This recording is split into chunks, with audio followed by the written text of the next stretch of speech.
Hello, my friends. Here we are, day 2, talking about free will, forgiveness, and freedom, the real road to liberation and peace.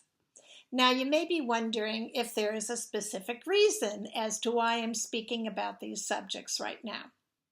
Yesterday, I shared with you that the month of July is the global day for forgiveness. And with that, there are many countries around the world that actually do celebrate the day.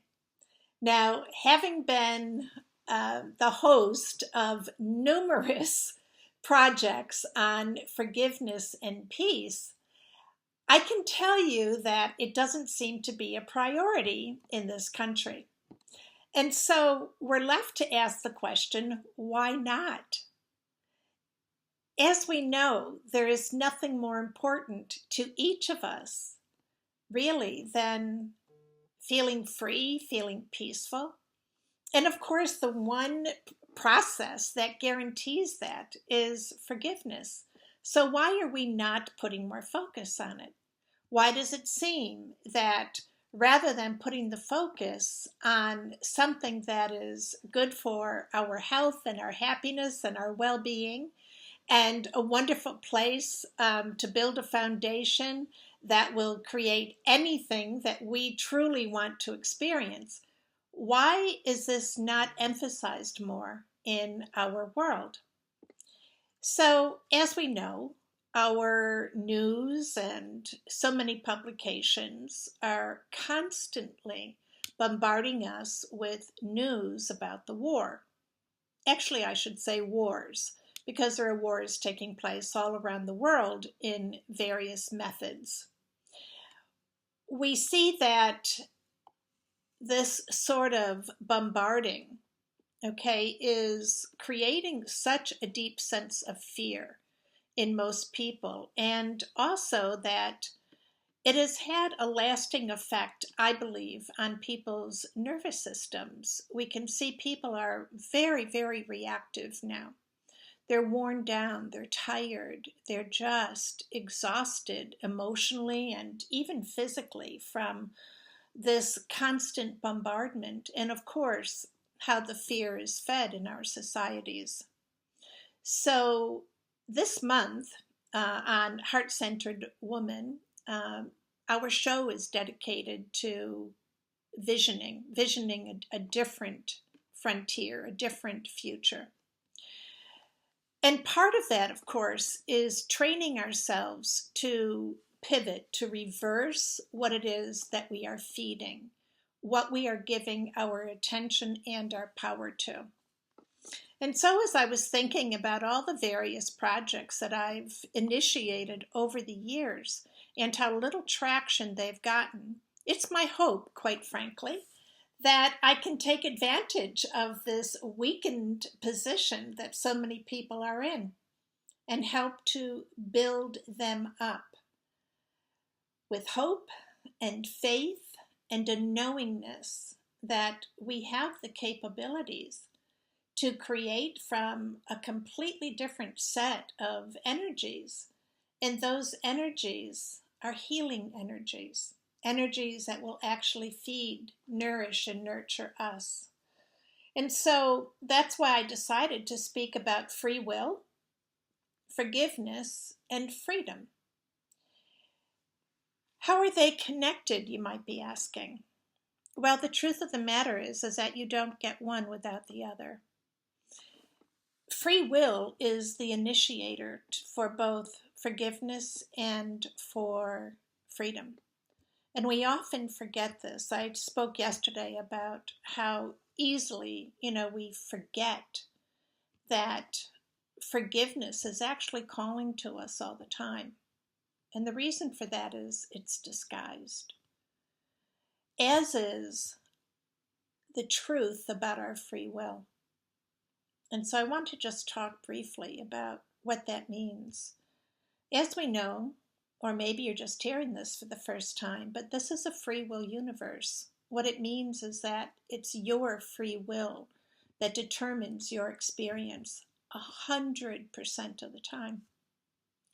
So we think often that we have no choice, that all of the information that we are constantly bombarded with, that is fear-based and stimulates more and more fear in our lives, is something that we have no control over. And I want you to know that that's false.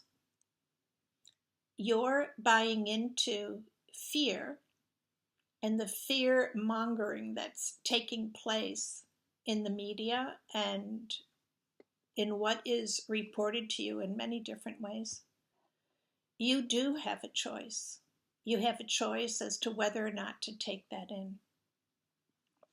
And we forget that we have that choice because we're in so often this mindset that we have to be on guard. We have to know everything that's going on so that we can react properly. Well, in some cases, that's true, right? We need to know if a train is coming, if we're standing on the train tracks. We need to know that floodgates have opened if we're in the way of the torrential waters. We need to know those things. However, when it comes to every day being bombarded with something else to fear or something of a greater magnitude, there is also something else that's going on.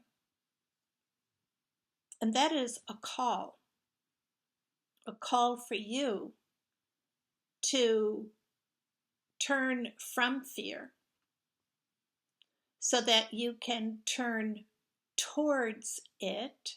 And I know this sounds like it's a paradox of sort, but you have to be able to turn from fear so that you can draw it in and become fearful of it no more. You see, what it is that we need to turn from with fear is that it has any power over us. So, of course, we can't change what the situation is in most cases. But because we can choose how it controls us, in an essence, we're turning away from the power of the fear. And what we do then is we draw it in. We draw it into our hearts, actually, where it's diffused. Anything that we keep outside of ourselves, we will have fear of because it seems to be out of the reach of our heart. And our heart is our governing essence, you might say. So when fear is calling to you, rather than your belief that you need to react to it, the invitation is actually that you're being called, you're being invited to respond to it. And so as we start to understand how essential it is that we actually embrace this free will and the magnitude of it, what happens is we step into a knowingness, a different level of being in our conscious awareness that allows us to recognize that we can step away from anything that we believe is threatening our well-being. And so that's what I'm inviting you to do today. And I'm going to be coming back here every day, talking about different aspects of this, because it's so important that we understand that nothing, absolutely nothing, can have control or power over us unless we give it. So with that, I'll say goodbye. Certainly, my heart is filled with so much love for you, and I hope that you will leave your comments below and any questions that you might have, or maybe share an experience of your own, because we learn from each other, and it's also how we then can support each other, guide each other, and shore each other up. So let's do that, shall we? let's really dive in deep and think about perhaps times in your own life where you have disempowered the fear, have maybe even invited it in, and in doing so, have shifted the trajectory of your energy and what, of course, it has created. Okay, I'll be back again. So much love to you. And remember, free will, forgiveness, and freedom is the key to real liberation and, of course, peace. Bye-bye now.